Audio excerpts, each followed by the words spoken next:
और वैसे तो हमें ये मानना चाहिए कि हम सुंदर हैं, हर किसी व्यक्ति को, हर व्यक्ति अपने आप में सुंदर है ना। और दूसरी बात, मुझे क्योंकि पर्सनली मैं बहुत ज़्यादा ध्यान इस चीज़ पे नहीं देती हूँ, फिट होना आपका ज़रूरी है, ये मेरी पर्सनल सोच है। आपका अपने दिमाग पे काम करना ज़रूरी है। ऑफ कोर्स कोई भी कॉम्प्लीमेंट करेगा आपको अच्छा ही लगेगा, कोई उसमें बुरी बात नहीं है। कॉम्प्लीमेंट्स लेकर के अच्छा लगना या आप अपना मतलब बेहतर महसूस करना सुंदर होने को लेके या किसी भी चीज़ को लेके अलग अलग व्यक्ति, लेकिन सेकंड प्रायोरिटी या कोई प्रायोरिटी ना कहना, मेन प्रायोरिटी आप अपने दिमाग पे कितना काम करते हैं वो होनी चाहिए, और आप अपनी सेहत अच्छी रखें। बाकी तो ये सब चीज़ों पे कभी मन किया तो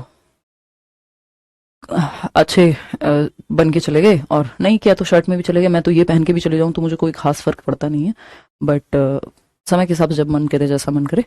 चलिए खैर, आते हैं, समझते हैं child centred and progressive education. अच्छा, सीटेट का बैच है जो अभी शाम को हम कंबाइंड क्लास में मिल रहे हैं, क्योंकि कुछ टॉपिक्स हैं जो सब जगह आते हैं। जो ये टॉपिक हैं, जैसे हमने जेंडर पढ़ा, सोशलाइजेशन पढ़ा, आज हम चाइल्ड सेंटर्ड एजुकेशन पढ़ेंगे, है ना। तो ये सब चीजें जो हैं कई बार हर एक एग्जाम में आती हैं, कई बार क्या।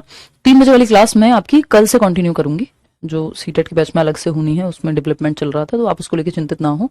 बाकी ये कंबाइंड क्लास है, इसमें तो हमको ये सारे चैप्टर्स पढ़ने ही हैं। ठीक, child centred and progressive education topic का नाम है, बहुत महत्वपूर्ण है। बाल केंद्रित, बाल केंद्रित, बाल केंद्रित एवं प्रगतिशील शिक्षा, प्रगतिशील शिक्षा। बात सही है नहीं? तो बाल केंद्रित एवं प्रगतिशील शिक्षा, प्रोग्रेसिव मतलब प्रगतिशील।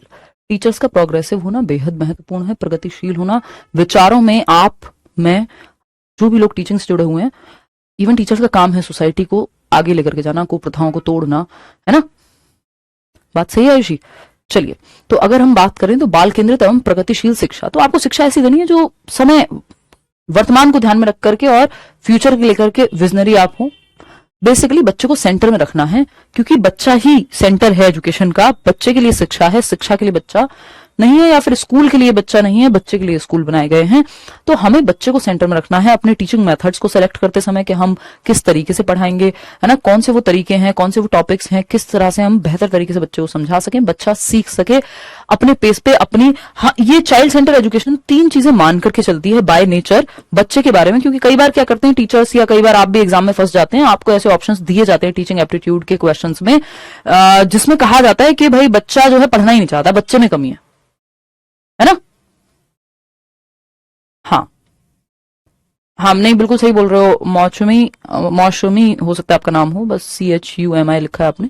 इस शर्ट के साथ, मतलब ये कुर्ता ही है बेसिकली, इस कुर्ते के साथ थोड़ी प्रॉब्लम है कि ये अभी मुझे पिछली क्लास में आप लोगों ने बताया, और फिर उसके बाद मैं थोड़ी देर का ही गैप था, मैं कॉल आ गया एक, तो मैं बात करने लग गई, तो मैं चेंज नहीं कर पाई। एक बार कल चेक कर लूंगी, अगर इससे ज्यादा समस्या होगी तो ये मैं आगे से नहीं पहनूंगी, है ना। चलिए, क्लास में मतलब देखिएगा। तो अगर हम बात करें यहाँ, तो एक चीज समझ में आती है कि 3 चीजें चाइल्ड सेंटर्ड एजुकेशन मानती है। मैं इसको CCL कहती हूँ, कि ऐसा नहीं है कि बच्चे में कमी आपको कभी भी नहीं निकालनी होती। पेडागोजी में आपको अपने मेथड में इंप्रूवमेंट करना होता है। बच्चा एक तरीके से नहीं, दूसरी तरीके से, ये आपको देखना है कि आप कैसे सिखा सकते हैं। बच्चे में कमी निकालने की बजाय आपको ये देखना है कि कैसे आप सिखा सकते हैं बच्चे को, ठीक है ना। तो अगर हम बात करें, बच्चा बाय नेचर क्यूरियस है, यानी जिज्ञासु है, जिज्ञासु है, बाय नेचर जिज्ञासु है। और अगर हम बात करते हैं, ये देख लेना यार, बड़े ऊ की या छोटे ऊ की, बहुत टाइम से मैं हिंदी कम ही लिखती हूँ, तो उस चक्कर में कई बार गड़बड़ हो जाती है, देख लेना। क्यूरियस यानी बच्चा बाय नेचर क्यूरियस है, जिज्ञासु है, जन्म से उसमें क्यूरियोसिटी है, ठीक है ना। जन्म से उसमें क्यूरियोसिटी है बच्चे में। बात सही है मैडम? अच्छी तो लगती है, इस ड्रेस में भी कोई दिक्कत नहीं है। नहीं, वो कई लोगों के फोन में ना फ्लिकर हो रही है, समझ रहे हो, कि वो उनकी आंखों में लग रही है, लाइनिंग बन रही है, तो हो सकता है स्क्रीन की दिक्कत हो उनकी। हाँ,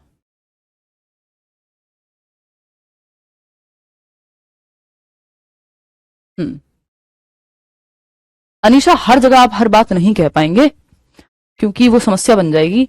जब अगर आप ये कहेंगे कि बेटों की तरह काम कर रहे हो, किसी ने आपको कहा और आप उनको समझाएंगे कि ये स्टीरियोटाइप है, ये बहुत आगे की बातें हैं। समाज अभी उतनी स्पीड में नहीं बदल रहा है ना, ये बहुत इवॉल्व थॉट है। अभी तो अगर कोई ये कह रहा है तो वो कहीं ना कहीं एम्पावर ही कर रहा है अपनी बेटियों को, वो तभी ये बात कह पा रहा है, या वो कहीं ना कहीं बढ़ावा दे रहा होगा, है ना। लेकिन अगर इसको और क्रिटिकली देखा जाए तब ये ऐसा नजर आएगा कि हमें ये कहना ही क्यों पड़ रहा है कि बेटों की तरह, समझ पा रहे हो ना। तो लेकिन वो बहुत इवॉल्व थॉट है, अभी हम उतने तैयार नहीं है शायद कुछ चीजों के लिए, वो हम अपने जीवन में ही चेंज ले आए तो बहुत बड़ी बात है ना। कुछ चीजें मैं भी बॉदर होती हूँ जब देखती हूँ आसपास, बट हर चीज फिर आप जी नहीं पाएंगे अगर आप थोड़े से समय से आगे हैं या थोड़ा सा प्रोग्रेसिव सोचते हैं। हर चीज आपको कई दिनों तक बॉदर करेगी फिर, है ना। चलिए आ जाइए। तो अगर हम बात करें, बच्चा बाय नेचर क्यूरियस है, जिज्ञासु है, वो भर भर के सवाल पूछता है, उसके मन में पता नहीं कितने सवाल आते हैं। और अगर हम बात करें तो वो हर चीज को जानने की जिज्ञासा रखता है। जब आप छोटे होते हैं आप देखते हैं कि बच्चे को कुछ भी दिखता है वो हर चीज पे सवाल पूछेगा, आप थक जाएंगे उसको जवाब देते देते, वो सवाल पूछता है, या फिर आप उसको डांट देंगे, अरे ये क्या सवाल है, मत पूछो, अरे बाद में बात करना, जबकि वो जरूरी है। उसकी क्यूरियोसिटी को, उसकी क्वेश्चनिंग को आपको बढ़ावा देना है। वैसे ही हम सीखते हैं। मेरा भाई कोई भी क्वेश्चन पूछता है, मैं कोशिश करती हूँ कि हम उस पर चर्चा कर पाएं प्रॉपर, और अगर कहीं कोई लैक है तो हम डिस्कस कर पाएं, खुद से बैठ करके पढ़ पाएं। अगर सारी चीजें आपको नहीं पता हो तो आप जान सकते हैं, ठीक है ना। और मिन्नी बता रही है कि वीडियो की क्वालिटी बढ़ा लो, फिर कुर्ते से प्रॉब्लम नहीं होगी। बहुत बढ़िया। तो अगर हम देखें यहाँ पे, तो क्यूरियोसिटी बच्चे में जन्म से है, वो सवाल पूछता है, जो उसको मिल जाए, पेन मिल जाए, पेंसिल मिल जाए, बॉटल मिल जाए, हर चीज को खोल के देखेगा, जानने की कोशिश करेगा। तो जिज्ञासा है उसके अंदर। वो दीवारों पे पेंट करेगा, वो जहां मिल जाए, उसको पेन चलाना आ जाए, वो कहीं भी कीलम काटी करना शुरू कर देता है, स्क्रिबलिंग जिसको हम कहते हैं। तो ये बात जो है, अगर इसको हम दबाते हैं तो सोसाइटी कहीं ना कहीं बच्चे की क्यूरियोसिटी को कई बार किल करती है। लेकिन बच्चा इनहेरेंटली जो है, यानी बाय इट्स वेरी नेचर जो है, बच्चा क्या है, जिज्ञासु है, ठीक। क्रिएटिविटी की अगर हम बात करते हैं, क्रिएटिविटी यानी रचनात्मकता, क्रिएटिविटी यानी रचनात्मकता।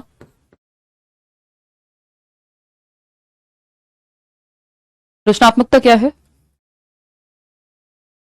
रचनात्मक बताया तो था निखिल फ्राइडे को कि 2 दिन छुट्टी रहेगी, 3 दिन अब लगातार क्लास लगेगी। वैसे MWF में होगी अगले हफ्ते से, है ना।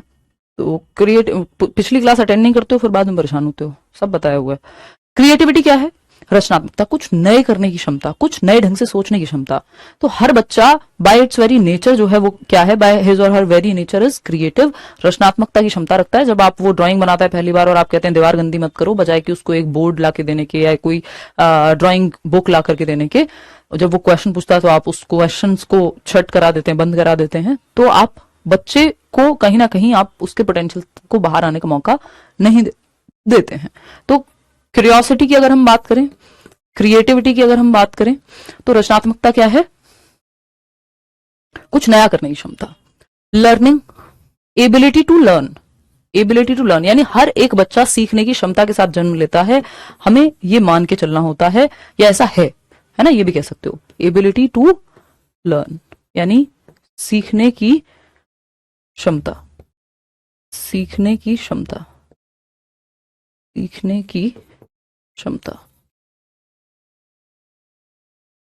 बात सही है नहीं? तो जिज्ञासु यानी क्यूरियोसिटी, जिज्ञासा है आपके अंदर। कोई बात नहीं मोनिका, सबके घर वालों को सब पे भरोसा होना चाहिए कायदे में। आप कह रहे हो मेरे घर वाले कहते हैं पढ़ लिख के क्या कर बन जाओगी, लेक्चर बन जाओगी, उन्हें मुझ पे बिलीव नहीं है स्टडी को लेके। सब लोग आप पे विश्वास नहीं करेंगे, और जब घर में ऐसा होता है तो बहुत खराब लगता है। लेकिन आप ये मान लीजिए कि सब आप पे भरोसा करें, ये जरूरी नहीं है। आपका सक्सेसफुल होना या बेहतर करना आपकी जिम्मेदारी सबसे ज्यादा है। कोई साथ में हो बहुत अच्छा है, ना हो तो भी और अच्छा है। बी योर ओन कांस्टेंट, इसीलिए मैं कहती हूँ कि आप अपने साथ बने रहिए, चाहे जमाना आपके साथ हो या ना हो। मेरी मदर को भी गांव में ऐसे ही लोग कहा करते थे, है ना। फिर वो बन गई दिल्ली में लेक्चरर, आज के समय में तो है ही। तो ये कहानी है। हाँ बिल्कुल बिल्कुल बिल्कुल सही बोल रहे हैं। अंसारुल कह रहे हैं सबको पता होना चाहिए मैडम, दिल्ली से बिहार, बिहार से दिल्ली भी घूम लिया इस 2 दिन में। एग्जैक्टली। और फिर आके इतने सारे जो है जो कंटेंट था, चीजें थी, 2 दिन सोई भी नहीं और आज आपके साथ जुड़ी भी हुई हूँ। तो ठीक है, यही जीवन है, मजे करने चाहिए। और यंग एज में इंसान नहीं करेगा भागा दौड़ी तो कब करेगा। तो क्यूरियोसिटी यानी बच्चे में जिज्ञासा है बाय बर्थ, क्रिएटिविटी यानी रचनात्मकता है, यानी कुछ नया करने की क्षमता है, एबिलिटी टू लर्न यानी सीखने की क्षमता है, सीखने की क्षमता है, यानी कुछ नया करते रहने की क्षमता है, बच्चा सीख सकता है, आपको तरीका आना चाहिए सिखाने का, हर बच्चा सीख सकता है, ठीक है ना। चलिए क्वेश्चंस भी कराएंगे, डोंट वरी, पहले से पहले ही डर जाते हो, टॉपिक तो समझो। एनीवेज आते हैं, तो ये कहते हैं, ये 3 चीजें आपको दिमाग में रखनी है जब आप बच्चे से रिलेटेड पेडागोजिकल क्वेश्चन सॉल्व कर रहे हैं, कि बच्चा बाय नेचर क्या है, क्यूरियस है, जिज्ञासु है, children are curious, creative and have an innate ability towards learning, यानी एक आंतरिक क्षमता है उनके अंदर सीखने की। तो बच्चे जिज्ञासु भी हैं, रचनात्मक भी हैं, सवाल पूछते हैं, इसलिए कुछ नया करने की क्षमता रखते हैं। अगर हम मौका दें बच्चे को, आपने बचपन से किसी ने डांस सिखाया हो, ड्राइंग, पेंटिंग, ऐसी क्लासेस में डाला, तो हमारे यहाँ तो मौका ही नहीं मिलता, हम तो स्कूल चले जाएं, बड़ी बात है, ठीक है ना। तो अगर हम बात करें यहाँ पे, तो बच्चे जिज्ञासु हैं, रचनात्मक हैं और सीखने की जन्मजात क्षमता के साथ अवतरित होते हैं दुनिया में, ये आप कह सकते हो, ठीक। We need to shift our attention from teacher centred classroom to child centred classroom, that is where children are the centre of the classroom. भाई चाइल्ड सेंटर्ड क्या है, जहां बच्चा केंद्र में है, बच्चा सेंटर में है। मान लीजिए ये एक सर्कल है, इसके सेंटर में क्या है, बच्चा है। ये स्कूल का सिस्टम है, आपका एजुकेशन सिस्टम है, सेंटर में क्या होना चाहिए, बच्चा, बच्चे की एज, उसके नेचर को, उसके इंटरेस्ट को, उसके एप्टीट्यूड को ध्यान में रखते हुए आपको सिलेबस या सारी स्कूल की एक्टिविटीज डिजाइन करनी होती हैं। तो वी नीड टू, अभी हमारा पहले क्या चलता था, टीचर सेंटर्ड, या अभी भी बहुत जगहों पे यही स्थिति है, लेकिन हम फोकस कर रहे हैं पॉलिसी दर पॉलिसी, हर पॉलिसी में हम यही बातें करते हैं कि चाइल्ड सेंटर्ड कर दो, ये कर दो, वो कर दो, हो नहीं पाती हैं चीजें।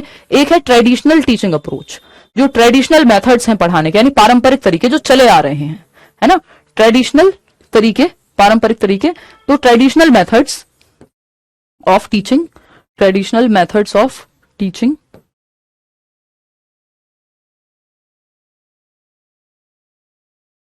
जिसको हम टीचर सेंटर्ड मेथड भी कहते हैं, टीचर सेंटर्ड मेथड्स, यानी जहां शिक्षक केंद्र में है, टीचर सेंटर्ड मेथड्स, ठीक। पारंपरिक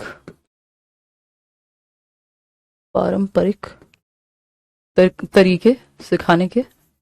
और अगर हम बात करें टीचर सेंटर्ड मेथड्स, यानी शिक्षक केंद्रित विधियां, शिक्षक केंद्रित विधियां, ठीक।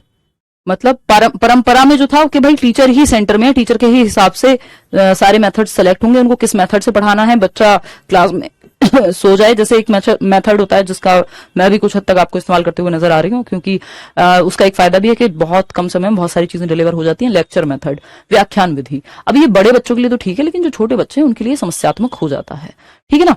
तो टीचर सेंटर्ड मेथड्स या शिक्षक केंद्रित विधियां जो हैं, यानी शिक्षक को केंद्र में रखा जाए। अगर हम बात करते हैं यहां आज के समय में शिफ्ट की, जो हम चेंज चाह रहे हैं, चेंज किस में लेकर के आना है आपको, टीचर सेंटर्ड ना हो क्लासरूम आपकी, यानी शिक्षक के हिसाब से सब कुछ ना चले, बच्चे की नीड को ध्यान में रखते हुए टीचर जो है प्लानिंग करे। तो हम चाह रहे हैं चाइल्ड सेंटर्ड हो जाए क्लासरूम, क्या हो जाए, चाइल्ड सेंटर्ड हो जाए, यानी बाल केंद्रित हो क्लासरूम। चाइल्ड सेंटर्ड मेथड्स को आपको अपनाना है, जहां जैसे प्लेवे मेथड है, बच्चे खेल खेल में सीख जाते हैं, है ना। तो आपको इस तरह के मेथड्स को अपनाना, जहां बच्चे को सेंटर में रख सकें, उस हिसाब से आप अपना सिलेबस डिजाइन करें, है ना। बच्चे की एज को रख करके ध्यान में, साइकोलॉजी का ध्यान में रख करके तब सिलेबस डिजाइन होता है। जब आप एनसीईआरटी की बुक्स वगैरह देखते हैं, वो सब चाइल्ड सेंटर्ड वे में डेवलप की गई है, ठीक है ना। तो अगर हम बात करें बाल केंद्रित की, यानी बच्चे को केंद्र में रखिए, उसकी नीड, उसकी एज, उसमें क्या क्षमता है, वो किस तरफ उसका इंटरेस्ट है, क्या टैलेंट है, बाल केंद्रित शिक्षा, बाल केंद्रित शिक्षा,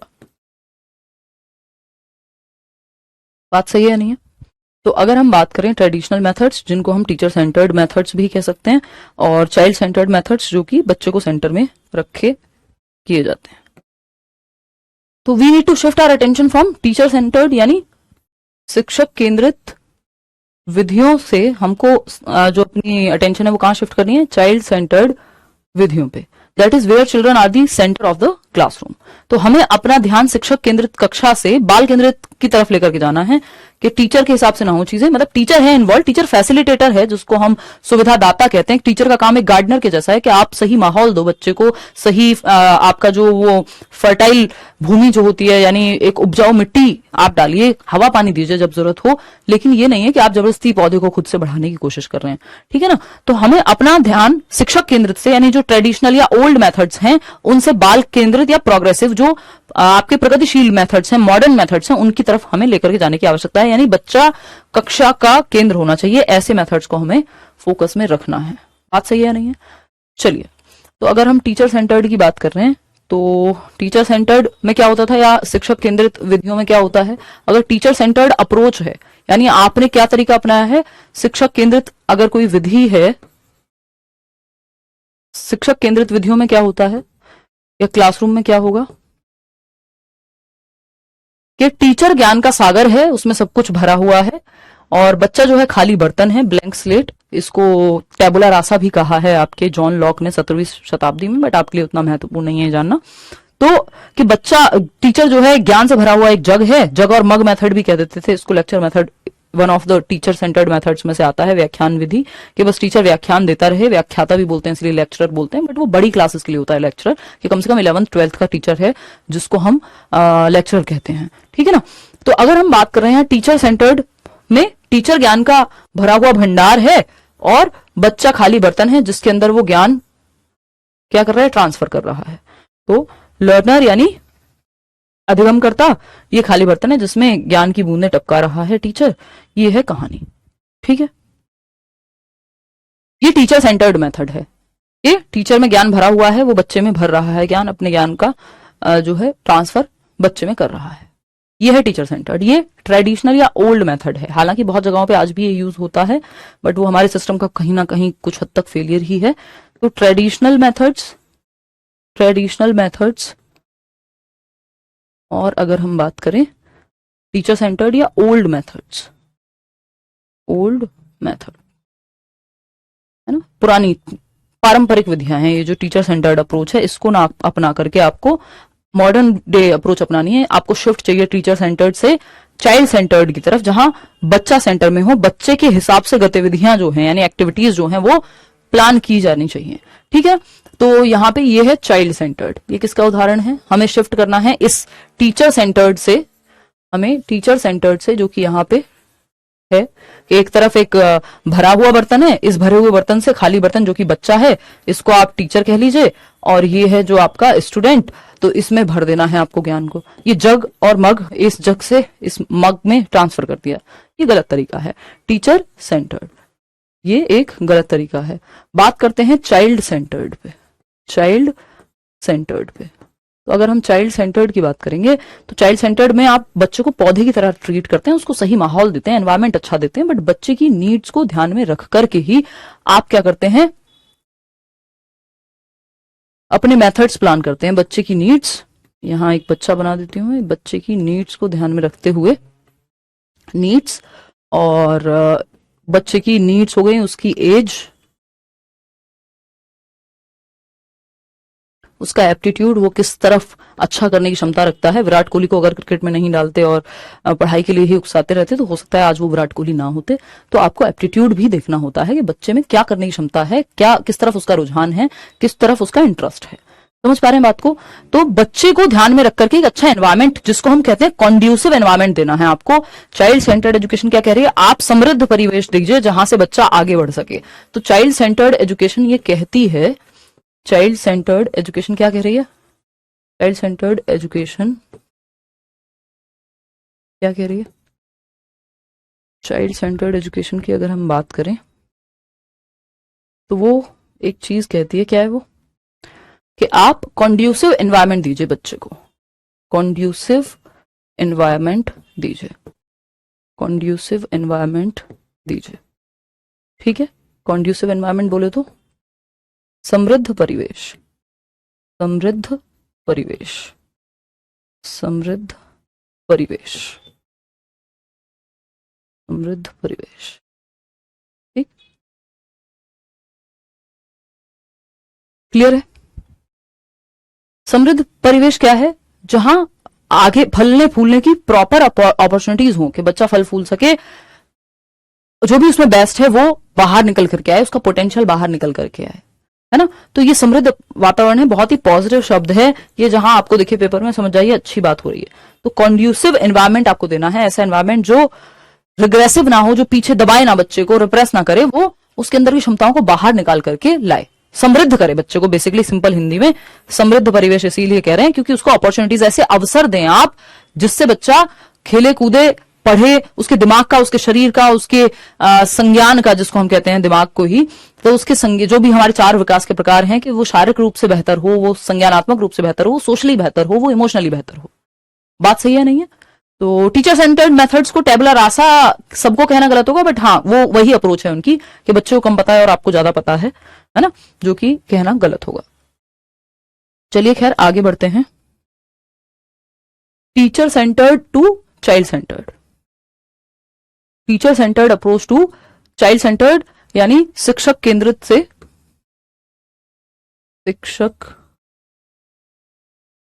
से अब इसमें आपको पहचानना है, ये ए है ऑप्शन और ऑप्शन बी है।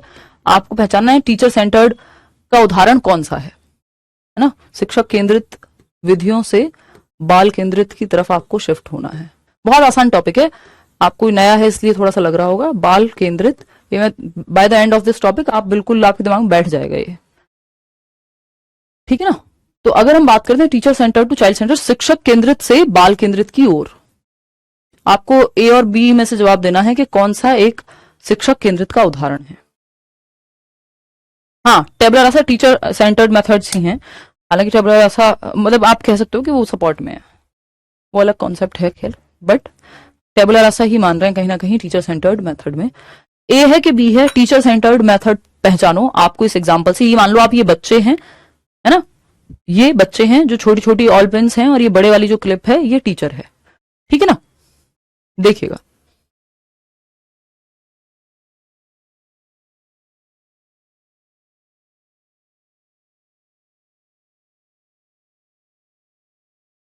देखिएगा फटाक से। अगर हम बात करते हैं टीचर सेंटर्ड की, तो ये टीचर है यहां पर, ये जो बड़े वाली क्लिप है ना, और ये जो नॉर्मल ऑल पेन कहते हैं, इसको क्या कहते हैं, कुछ तो कहते हैं, ऑल पेन होती है ये, कुछ क्लिप है बेसिकली, पेपर क्लिप जो होती है, ये स्टूडेंट्स हैं। तो एक तरफ आप देख रहे हैं कि टीचर यहाँ बीच में कहीं है, स्टूडेंट्स ग्रुप में बैठे हुए हैं, अलग अलग 5-5 के ग्रुप बने हुए हैं, मान लीजिए ऐसे ग्रुप में बच्चे बैठे हुए हैं पूरी क्लास में, कुछ एक्टिविटी कर रहे हैं। टीचर एक बार यहाँ है, फिर यहाँ जाएगा, फिर यहाँ जाएगा, फिर यहाँ जाएगा, टीचर सबसे मिलने जुलने के प्रयास में है, ठीक। अगर हम बात करते हैं तो ये चाइल्ड सेंटर्ड हुआ, ये टीचर सेंटर्ड, जिन्होंने बी ऑप्शन सही दिया था वो सही थे, है ना। ये टीचर सेंटर्ड क्योंकि टीचर यहाँ एक जगह जमा हुआ है बुत की तरह, और यहीं से चौक फेंक फेंक फेंक करके मार रहा है, पीछे जो बच्चा सो गया है मान लीजिए कोई, बच्चे अपनी अपनी जगह पे फिक्स्ड हैं। और ये क्या है, ये एक ट्रेडिशनल क्लासरूम है। अब इसका मतलब ये नहीं है जहां पे भी ऐसे बैठे हैं बच्चे वो ट्रेडिशनल क्लासरूम है, ये जस्ट एक रिप्रेजेंटेशन है, पेपर क्लिप, हाँ ये जस्ट एक प्रस्तुतिकरण है किसका, कि टीचर सेंटर्ड क्लासरूम कैसी दिख सकती है और उसके वर्सेस चाइल्ड सेंटर्ड क्लासरूम कैसी दिख सकती है। तो जहां टीचर सब बच्चों से मिलजुल करके सबका पता ले, सबके साथ टीचर और बच्चे दोनों एक्टिव हैं यहाँ पे, कुल मिला के यहाँ पे सिर्फ टीचर एक्टिव होगा, बाकी सब बच्चे ऐसे बैठे हुए हैं। तो टीचर सेंटर्ड क्लासरूम की प्रॉब्लम यह है कि यहाँ टीचर ज्यादा एक्टिव है, बच्चे कम एक्टिव हैं या एक्टिव हैं ही नहीं, तो बच्चे को भी एक्टिव रखना है। तो जो चाइल्ड सेंटर्ड क्लासरूम होगी उसकी एक विशेषता होती है कि टीचर और बच्चे दोनों ही एक्टिव होते हैं। ऐसा नहीं कि टीचर का कोई रोल नहीं है चाइल्ड सेंटर्ड में, टीचर एक्टिविटीज प्लान करता है, पढ़ाता है, तो इसीलिए हम कहते हैं teacher and students both are active. किसमें? चाइल्ड सेंटर्ड एक्टिविटी में, चाइल्ड सेंटर्ड क्लासरूम में, तो teacher and students both are active, ठीक है बात। सक्रिय होते हैं टीचर और स्टूडेंट दोनों ही, कहां पे? चाइल्ड सेंटर्ड एनवायरनमेंट में।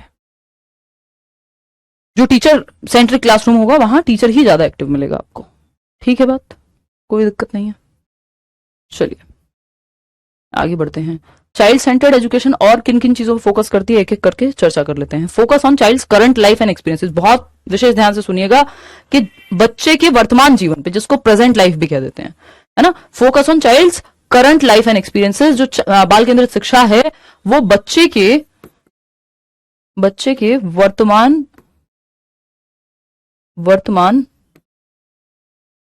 जीवन व अनुभवों पर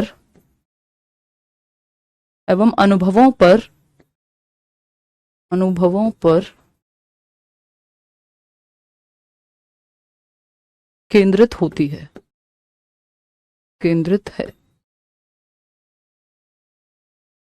ठीक है। तो focus on child's current life and experiences, तो बच्चे के वर्तमान जीवन एवं अनुभवों पर केंद्रित होती है चाइल्ड सेंटर्ड एजुकेशन। इसको एक और, तमिलनाडु से देख रहा हूँ, बहुत बढ़िया जी एस के यादव, इसको एक और भाषा में या दूसरी लैंग्वेज में या दूसरे वर्ड में क्या कह सकते हैं, करंट लाइफ को प्रेजेंट लाइफ के लिए। तो ये बहुत बार पूछ लेता है कि प्रेजेंट लाइफ के लिए शिक्षा कौन देने की बात करता है, तो प्रेजेंट लाइफ की बात जॉन डुई प्रोग्रेसिव एजुकेशन के फाउंडर हैं, उन्होंने बात की है। और प्रोग्रेसिव एजुकेशन और चाइल्ड सेंटर्ड एजुकेशन, ये बच्चे की प्रेजेंट लाइफ यानी वर्तमान जीवन जो है उससे जोड़ करके पढ़ाइए, उसको बेहतर कीजिए, वहां से वो कुछ सीखे, बच्चे की रियल लाइफ से जोड़िए और जो बच्चा अनुभव ले रहा है उससे वो सीख पाए। इस चीज पे फोकस करती है आपकी चाइल्ड सेंटर्ड एजुकेशन। ठीक, put children at the centre of education, यानी बच्चों को शिक्षा के केंद्र में रखती है, बच्चों को शिक्षा के केंद्र में रखती है, बच्चों को शिक्षा के केंद्र में रखती है ना।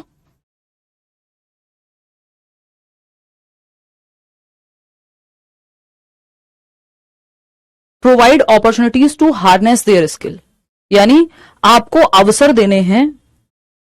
जो बाल केंद्रित शिक्षा है वो ऐसे अवसर देती है कि बच्चे के अंदर जो स्किल है, जो कौशल है बच्चे के अंदर छिपे हुए, वो समृद्ध हो सकें, वो बेहतर हो सकें। अगर एक बच्चा है जो बहुत अच्छा पेंट करता है, आप देखते हैं वो ड्रॉ करता है, तो आप उसको प्रोफेशनली उस चीज के लिए प्रेरित करेंगे, उसको माहौल देंगे। बट सैडली कई बार हमारे यहाँ वो एनवायरमेंट होता ही नहीं है। जैसे मेरा एप्टीट्यूड स्पोर्ट्स का अच्छा, मैं मानती हूँ कि अगर मुझे ट्रेनिंग प्रॉपर मिली होती तो मैं अच्छा कर सकती थी। अब मैं इसमें किसी को ब्लेम नहीं कर रही, जीवन में ऑलरेडी बहुत अच्छा किया है, हो सकता है वहां जाके भी उतना बेहतर हो पाता नहीं हो पाता। मैं बहुत खुश हूँ अपने जीवन से, ऐसा कुछ है नहीं।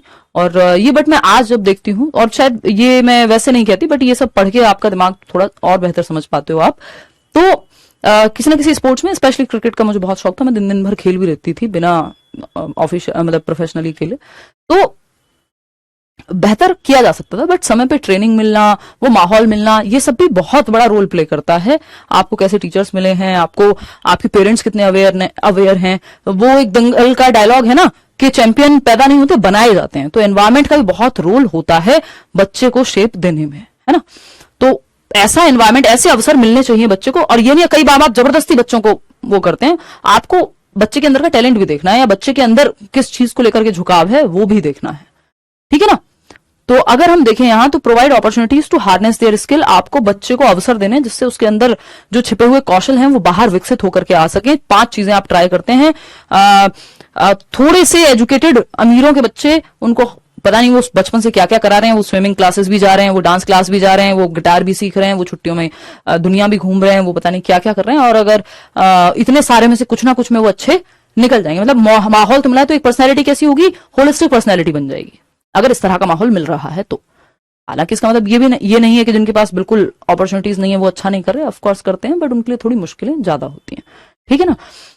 तो support the choice of the child, यानी बच्चों, और आप देखेंगे ये जो इंटरनेशनल बोर्ड के स्कूल्स हैं, आईसीएसई हैं, जहां पे थोड़ी महंगी है शिक्षा, वहां पे ये सारी बातें लागू भी हो रही हैं। और जो हमारे गवर्नमेंट स्कूल्स हैं या हमारे नॉर्मल प्राइवेट स्कूल्स हैं, वहां ये ना तो टीचर लागू कर पाते हैं, ना तो टीचर्स के व्यवहार में कोई परिवर्तन है। बहुत सारे टीचर्स अच्छा भी करते हैं, ऐसा नहीं है, लेकिन वहां का सिस्टम डिफरेंट है। तो कहीं ना कहीं जो ये बातें हैं ये बहुत पहले से लागू हो जा रही हैं उन जगहों पे जो एक्सेप्शनल हैं, जहां लिमिटेड बच्चे पढ़ते हैं। और मेजोरिटी के केस में हम अभी भी विकासशील देश हैं, क्योंकि तो शिक्षा उस तरह से, वो सिस्टम जो है नहीं दे पा रहे हैं हम जिस तरह से मिलना चाहिए, रिकमेंडेड है। खैर, तो support the choice of the child, आपको बच्चे की चुनाव को भी सपोर्ट करना है, यानी बच्चे ने जो चूज किया है, भाई बच्चा चाहता है कि मैम मैं तो इसको ऐसे करना चाहता हूं, मैं अच्छा आपको ये इस पे एक आंसर लिख के दे दूं, अच्छा मैं आपको ओरली सुना दूं। एक चीज को जांचने के या सिखाने के 50 तरीके हो सकते हैं। तो आप बच्चे को उसमें कम से कम अवसर दीजिए कि वो चुने कि कौन सा तरीका उसको ज्यादा बेहतर लगेगा, ठीक है ना। फिर आगे बढ़े, the child has an individual identity, यानी बच्चे की क्या है, एक व्यक्तिगत आइडेंटिटी है, व्यक्तिगत पहचान है। तो मतलब आपको ऐसा नहीं कि बच्चे को आप ये सोचेंगे ये तो बच्चा, इसे क्या पता है। बच्चे को कई लोग क्या मानते हैं, ये मानते हैं कि उसको तो कुछ पता ही नहीं है, वो तो बेवकूफ है। ये एकदम गलत बातें हैं, ठीक है ना। इंडिविजुअल आइडेंटिटी है, ये नहीं उसको झाड़ दिया, 2 थप्पड़ लगा दिए, भाई वो अपने आप में एक व्यक्ति है, he is his own person. आप उसको एक व्यक्ति की तरह ही ट्रीट कीजिए, है ना। मैंने ये सब चीजें कोशिश की अपने भाई के साथ यूज करने की, मैं कितनी सफल हो पाई हूं पता नहीं है, बट मुझे लगता है कि हाँ कामयाब हुई हूं मैं थोड़ी सी इस चीज में, है ना, कि सिर्फ नंबर की रेस में ना भगाया जाए, वो खुद से अगर इंसान में हो तो वो चीज करे वो, ठीक है ना। तो कई बार हालांकि ये है कि मेहनत करना सीख जाते हो जब आप ये सब चीजों पे ध्यान देते हो। तो the child has an individual identity, बच्चे की एक इंडिविजुअल आइडेंटिटी है। Go for differentiated instruction. Differentiated instruction एक बहुत ही प्यारा सा तरीका है इंस्ट्रक्शन का, पढ़ाने का। इसको आप वर्ड को दिमाग में रखिएगा, महत्वपूर्ण है। इस पे थोड़ी चर्चा कर लेते हैं कि डिफरेंशिएट, क्योंकि बच्चे की इंडिविजुअल आइडेंटिटी है तो आपको एज अ टीचर क्लासरूम में डिफरेंशिएटेड इंस्ट्रक्शन का इस्तेमाल करना चाहिए। डिफरेंशिएटेड इंस्ट्रक्शन का इस्तेमाल आपको करना चाहिए। डिफरेंशिएटेड इंस्ट्रक्शन, डिफरेंशिएटेड इंस्ट्रक्शन का इस्तेमाल आपको करना चाहिए। ठीक है, यानी विभेदी अनुदेशन कहते हैं इसको, विभेदी अनुदेशन, विभेदी अनुदेशन।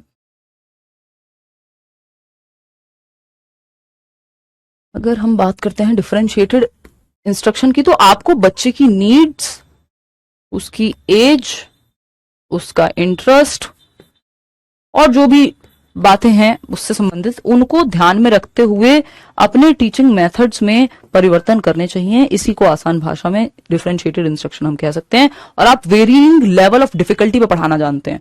मतलब एक वो बच्चा जो फास्ट सीखता है, एक वो बच्चा जो थोड़ा धीमे सीखता है, एक बच्चा जिसको एक तरीके से कोई चीज समझ आती है, दूसरे को दूसरे तरीके से आएगी, इन सब को केटर कर पा रहे हैं आप अपने मेथड में, डिफरेंशिएशन ला पाते हैं, वहीं से बनाए ये शब्द। यानी मल्टीपल तरीके से आप पढ़ा पाते हैं, हर बच्चा आपसे सीख पाए। तो बच्चे की needs, age, interest, teaching method को आप अपने चेंज कर पाए, इन सबको ध्यान में रखते हुए हर एक लेवल पे आप पढ़ा पाए, वेरिंग लेवल ऑफ डिफिकल्टी हो। मल्टी लेवल टीचिंग भी कहते हैं इसको, मतलब इसको नहीं, बट जो लाइन मैं बोल रही हूं कि जब आप वेरियस लेवल्स का ध्यान रख पाए, तो डिफरेंशिएटेड इंस्ट्रक्शन जरूरी है। यानी आप अपने इंस्ट्रक्शन में, अपने पढ़ाने के तरीके में, मेथड में चेंजेस लाएं, बच्चे की नीड्स को ध्यान में रखते हुए, डिफिकल्ट, इजी, हर तरह का बच्चा आपके साथ जुड़ पाए, आप डिफरेंस ला पाए। बच्चों के साथ डिफरेंशिएट नहीं करना है आपको कि तुम अच्छे हो, तुम खराब हो, अपने मेथड्स में चेंजेस लाना है नीड के हिसाब से, उसी को हम डिफरेंशिएटेड इंस्ट्रक्शन कह रहे हैं। ठीक है, तो चाइल्ड सेंटर्ड मेथड है ये, बहुत ही, इसको ध्यान में रखना है। इतनी बात क्लियर है? होपफुली इतनी बात क्लियर होगी। अब बात करते हैं qualities of a progressive school, यानी एक प्रगतिशील विद्यालय की जो क्वालिटीज होनी चाहिए उन पे हम चर्चा करते हैं। ठीक है,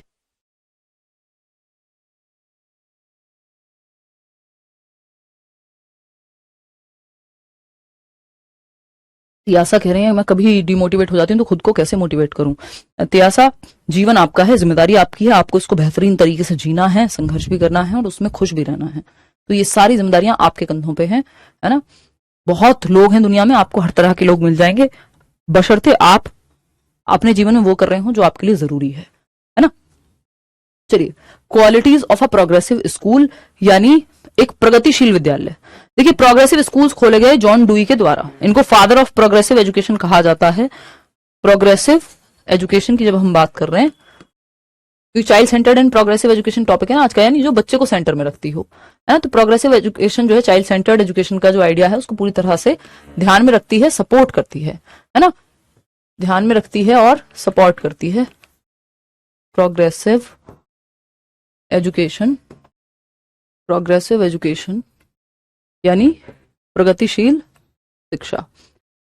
प्रगतिशील शिक्षा के जो जनक हैं वो कहा जाता है जॉन डुई को, या जॉन डीवी भी कह देते हैं इनको कई लोग। प्रगतिशील शिक्षा, प्रगतिशील शिक्षा, तो जॉन डुई ने इसको दिया है, जॉन डुई या जॉन डीवी। ठीक है जी, जॉन डीवी, जॉन डीवी। ठीक है, और वैसे इंग्लिश को हम जॉन डुई, इंग्लिश में इनको जॉन डुई कहते हैं। इन्होंने प्रोग्रेसिव स्कूल्स खोले थे। प्रोग्रेसिव अवॉइड करना अगर थोड़ी बहुत ड्रिल की आवाज आ रही हो तो, एक मिनट रुको यार, देखना।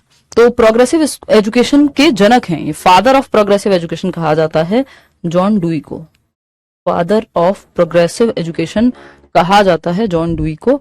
और इन्होंने बेसिकली स्कूल्स खोले जिनको प्रोग्रेसिव स्कूल्स या लैब स्कूल्स भी कहा गया। ये पूछा जा चुका है कि प्रोग्रेसिव स्कूल्स को और क्या कहते थे, तो लैब स्कूल्स कहते थे, है ना। ये प्रैग्मेटिक व्यक्ति रहे हैं, यानी प्रैग्मेटिज्म एक शाखा है फिलॉसफी की, जिसको प्रयोजनवाद कह देते हैं, यानी जो प्रैक्टिकल तरीका हो उसको अपनाइए आप, ठीक है ना। प्रैक्टिकल तरीके का चुनाव किया जाना चाहिए शिक्षा में। तो प्रोग्रेसिव एजुकेशन आगे बेहतरी के लिए, प्रेजेंट लाइफ के लिए सिखाती है। एलिमेंट्री स्कूल्स भी कहा गया है इसको, प्रेजेंट लाइफ के लिए सिखाती है, यानी जो वर्तमान जीवन है बच्चे के अनुभवों पे जोर देती है कुल मिलाकर के प्रगतिशील शिक्षा। अमेरिका में शिकागो में इन्होंने स्कूल्स खोले, ठीक है ना। तो क्वालिटीज ऑफ अ प्रोग्रेसिव, एक प्रोग्रेसिव स्कूल जो जॉन डुई के द्वारा खोले गए, जहां चाइल्ड सेंटर्ड एजुकेशन को ध्यान में रखा जाता था, वहां क्या क्या होता था। एक तो वहां लर्निंग बाय डूइंग को ध्यान में रखते थे, यानी करके सीखने को ध्यान में रखते थे, करके सीखने को ध्यान में रखते थे, करके सीखना, ठीक है, करके सीखना, इतनी बात क्लियर है। करके सीखना यानी learning by doing. Hands on experience यानी बच्चे को आप क्या दीजिए, प्रयोग के मौके दीजिए, प्रयोग के अवसर, प्रयोग करके वो सीख पाए, प्रयोग के अवसर। यानी अगर आप लेबोरेटरी में ले जाएंगे बच्चे को या कोई एक्टिविटी करके सिखा देंगे उसको, तो वो हैंड्स ऑन एक्सपीरियंस जब ले लेगा, तो वो जब खुद से एक बार मिला करके देखेगा, इस रंग को मिलाने से ये वाला रंग बनता है, इन दो रंगों को मिलाने से, तो वो कभी भूलेगा नहीं। मतलब करके सीखा है उसने, एक्टिविटी करके सीखा है। लर्निंग बाय डूइंग, करके सीखना, बशर्ते आप बताएं कोई चीज और आप करके दिखा दें, या बच्चे को खुद से हैंड्स ऑन एक्सपेरिमेंट करने दें, यानी उसको खुद से एक्सपेरिमेंट करने दें, उसको कहीं लैब में ले जाएं, कोई प्रैक्टिकल चीज करवा करके दिखा दें, रियल लाइफ से जुड़वा दें, तो ये क्या होगा शेख, ये कहलाएगा करके सीखना या प्रोग्रेसिव एजुकेशन का पार्ट। की सिद्धांत है, प्रोग्रेसिव एजुकेशन इन सब चीजों को मानती है कि बच्चे जो हैं वो करके सीखते हैं, और प्रोग्रेसिव स्कूल्स में इन सब बातों को फॉलो भी किया गया।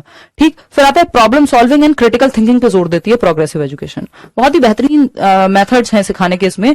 प्रॉब्लम सॉल्विंग यानी समस्या समाधान। भाई जीवन क्या है, समस्याओं का भंडार है, जीवन में समस्याएं आती रहेंगी, अगर आप उनको सॉल्व करना नहीं सीखेंगे तो आप परेशान होते रहेंगे, ठीक है ना। तो प्रोग्रेसिव एजुकेशन प्रॉब्लम सॉल्विंग पे ध्यान देती है। बहुत इंपॉर्टेंट वर्ड्स मैं आपको बता रही हूँ, ये सारी एजुकेशन पॉलिसीज इन्हीं चीजों पर फोकस कर रही हैं आज तक, है ना। Problem solving and critical thinking, क्या है, critical thinking, problem solving and critical thinking, ठीक है बात।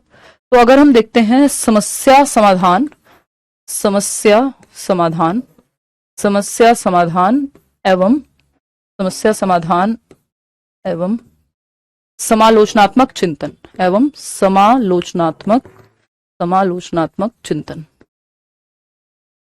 समालोचनात्मक चिंतन, यानी बच्चे को आप प्रॉब्लम सॉल्वर बनाएं कि जीवन में जब समस्याएं आए तो वो उनको सॉल्व करना सीखे, भागे ना उनसे, है ना। Thank you Alia. तो समस्याओं का समाधान निकालना बच्चा सीख पाए, आप उसको एक प्रॉब्लम सॉल्वर बनाए, ना कि डिपेंडेंट बनाए हर चीज के लिए, ठीक है ना। इतनी बात क्लियर है। पेडागॉजी सब जगह होती है भाई, वो इसमें आप क्या, अरे यार इतना देखिएगा। तो अगर हम बात कर रहे हैं problem solving and critical thinking की, तो समस्या समाधान हम निकाल सकें समस्याओं का समाधान, समालोचनात्मक चिंतन यानी क्रिटिकल थिंकिंग, यानी क्रिटिकली सोच पाए, हर एक चीज को आप कई नजरियों से देख पाए। फैक्ट्स क्या हैं, यानी तथ्य क्या है, किसी बात में एक्चुअल बात क्या है और कौन सी बात बना करके कही गई है ना, या क्या ओपिनियन है किसी की। जब आपके सामने कोई भी न्यूज आती है तो आपको पता होना चाहिए कि भाई ये किसी का विचार है, एक इंडिविजुअल का, ये फैक्ट नहीं है। आप इन चीजों में डिफरेंशिएट कर पाए। किसी ने आपको बताया 2000 के नोट में चिप है, तो आपने मान नहीं लिया, है। तो विचार क्या है किसी के, या सलाह क्या है, क्या राय है किसी की, वो उससे डिफरेंशिएट कर पाएगा एक व्यक्ति। जो ये नहीं कि किसी ने, मेरे फेवरेट व्यक्ति ने बोल दिया तो हाँ यही सही है ना, यही सही है, ऐसा कहना गलत है, ठीक है। तो फैक्ट्स क्या है, ओपिनियन क्या है, ये सब चीजों पे फोकस किया जाना चाहिए, क्वेश्चनिंग होनी चाहिए, है ना। तो कहानी ये है कि क्रिटिकल थिंकिंग, फैक्ट्स यानी तथ्य जो हैं, तथ्य और ओपिनियन को हम डिफरेंशिएट कर पाए। फिर बात करते हैं हम प्रॉब्लम सॉल्विंग की। प्रॉब्लम सॉल्विंग अगेन, बच्चे को प्रॉब्लम सॉल्व करना आए, ये एक बात है।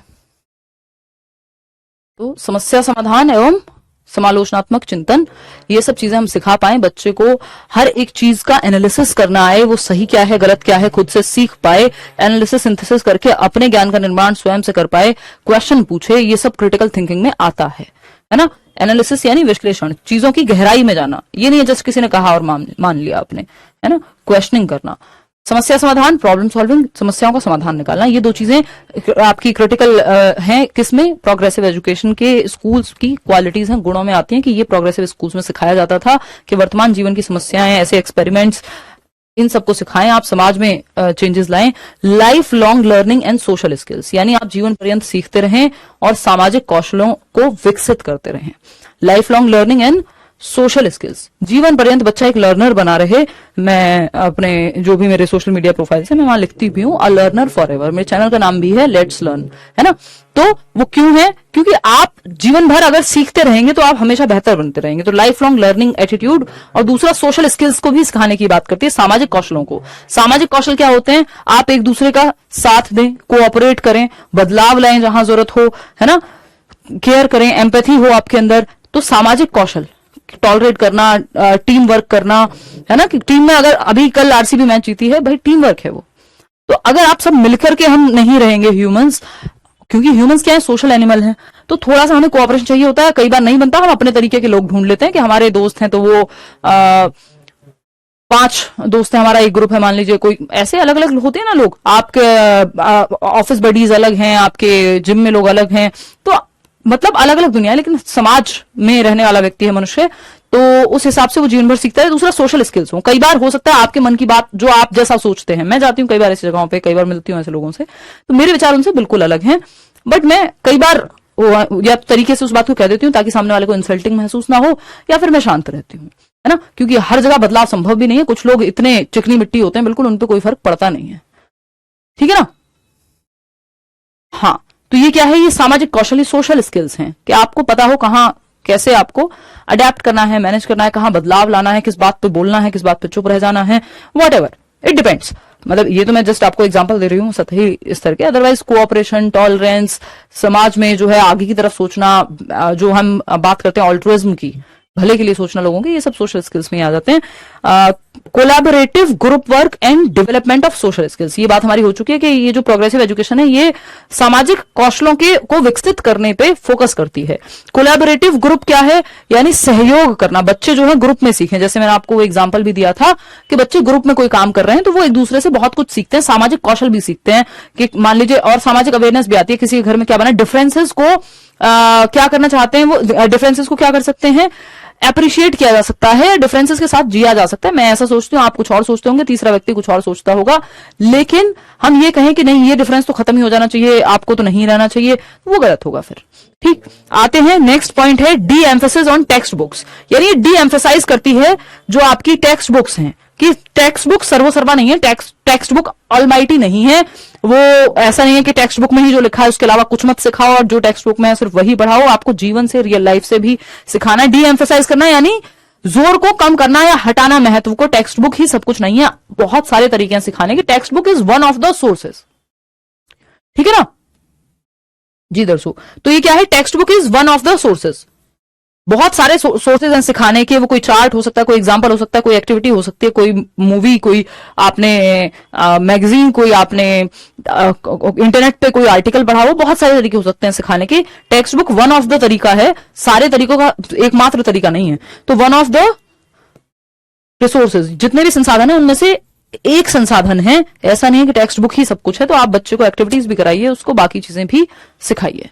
ये कुल मिलाकर के बात यहां की जा रही है कि लर्निंग बाय डूइंग हो, हैंड्स ऑन एक्सपीरियंस, प्रयोग करके सीखे बच्चा, एक्सपेरिमेंट करके सीखे, समस्या समाधान करता बने, क्रिटिकल थिंकर बने यानी समालोचनात्मक चिंतन कर सके, हर एक पहलू से चीजों को देखे, लाइफ लॉन्ग लर्निंग एटीट्यूड उसके अंदर हो, सामाजिक कौशल आए, समाज में रहना सीख पाए, कोलैबोरेटिव ग्रुप वर्क, और जहां बदलाव की जरूरत हो समाज में बदलाव भी लेकर के आए, collaborative group work and development of social skills, साथ में मिलकर के सबके काम सीखे। D emphasis on text books, यानी डी एम्फेसाइज किया है टेक्स्ट बुक ही सब कुछ नहीं है, एक्टिविटीज भी आपको करानी है, बाकी बहुत तरीके हैं सिखाने के, उन सब पे जोर देना है। अब जॉन डुई के बारे में कल हम बात करेंगे। और कोलैबोरेटिव ग्रुप वर्क से बहुत सारे फायदे होते हैं शेख, है ना। वर्कलोड कम जो हो जाता है, और भी बहुत सारी चीजें हैं। वो कोऑपरेशन सीखता है, वो टॉलरेंस सीखता है, वो डिफरेंस ऑफ ओपिनियन के साथ रहना सीखता है। ठीक है ना अमीश, आप मेल कर दीजिए या तो वो रिफंड हो ही जाएंगे आपको। ठीक, इतनी बात क्लियर है। डी एम्फेसाइज करना, एम्फेसाइज करना होता है जोर देना किसी चीज पर, डी एम्फेसाइज करना मतलब जोर हटाना, जोर ना देना। तो टेक्स्ट बुक से ध्यान, ऐसा नहीं कि सब कुछ टेक्स्ट बुक की ही इंपॉर्टेंस पे सारे गाने गाए जा रहे हैं, उसके अलावा भी चीजें हैं। जैसे लोग ब्यूटी को लेके पागल हुए रहते हैं, बड़ी अच्छी बात है, आप अप्रिशिएट कीजिए, आपको कोई अच्छा दिखता है, आप खुद को अच्छे दिखते हैं, वट एवर, बट वो सब कुछ नहीं है। हमने ओवर एम्फेसाइज करके रखा हुआ है लुक्स को, जबकि आपके जो गुण है व्यक्ति के, मेरे दिमाग में तब तक कोई इंसान नहीं चढ़ता जब तक वो अपनी बातों से या अपनी समझ से ना चढ़े। सुंदर है, अच्छी बात है, बट वो सरफेस लेवल की बात है, वो कोई बहुत महत्वपूर्ण चीज नहीं है। जब तक ठीक है, वो अच्छी बात है, आप कॉम्प्लीमेंट कर दो किसी को। मैम मुझे लव मैरिज करनी है, घर वालों से कैसे बात करूं, बहुत स्ट्रिक्ट हैं और अभी जॉब भी नहीं है, कैसे करूं, बात बहुत टेंशन है, एज हो गई है 30। देखिए वंदना जी, जीवन में कुछ चीजें मुश्किल होती ही हैं। फोकस कीजिए जॉब पे, और दोनों में से अगर कोई भी जॉब में है तो आप बात कर लीजिए। थोड़ा कलेश होगा, मानेंगे, मतलब आपको पता होता है। देखो स्ट्रिक्ट तो फिर जीवन तो आप ही को जीना है ना पूरा, और ये आपको, ये थोड़े से पर्सनल मामले हो जाते हैं, इनमें कोई भी एक ओपिनियन नहीं चलती, ठीक है ना। बट ये बात याद रखिए कि जीवन आपको जीना है किसी एक व्यक्ति के साथ। मैं ऐसे कई लोगों को देखती हूँ, और सिर्फ लड़कियों को ही नहीं, लड़के भी कई बार प्रेशर में जब आप शादी कर लेते हैं तो दुखी बहुत बार दिखते हैं मुझे। पहले मुझे थोड़ा सा ये लगता था नहीं, लड़कियों के लिए समस्या ज्यादा है, जो कि है भी, क्योंकि घर वही छोड़ के जा रही हैं और भी बहुत सारी चीजें हैं। बट लड़कों के केस में भी कम दुख नहीं है। अगर विचार ना मिलते हों या समस्याएं ना ज्यादा हो जाएं, तो जरूरी है कि पार्टनर और करियर जैसी जो चीजें, मुझे लगता है ये दो बहुत महत्वपूर्ण चीजें हैं जीवन की, कि ये चॉइसेस आप खुद लें तो बेहतर है। बेशक आप बाद में पछताएं, लेकिन वो आपकी की हुई गलती होंगी। अब इसका मतलब ये नहीं है कि अब ये व्यक्ति पे भी निर्भर करेगा कि आप कितने मेच्योर हैं ये डिसीजन लेने के लिए। आप खुद भी कुएं में कूद सकते हैं, तो उसको भी ध्यान में रखना है कि व्यक्ति आप देख रहे हो तो थोड़ा कोशिश करें, क्रिटिकल थिंकिंग लगाएं।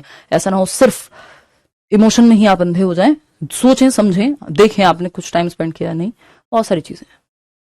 ये बहुत ही ओपन एंडेड टॉपिक्स हैं, इनको मैं 1-2 मिनट में क्या ही समझाऊं, है ना। चलिए आज के लिए इतना ही रखते हैं, कल हम मिलेंगे।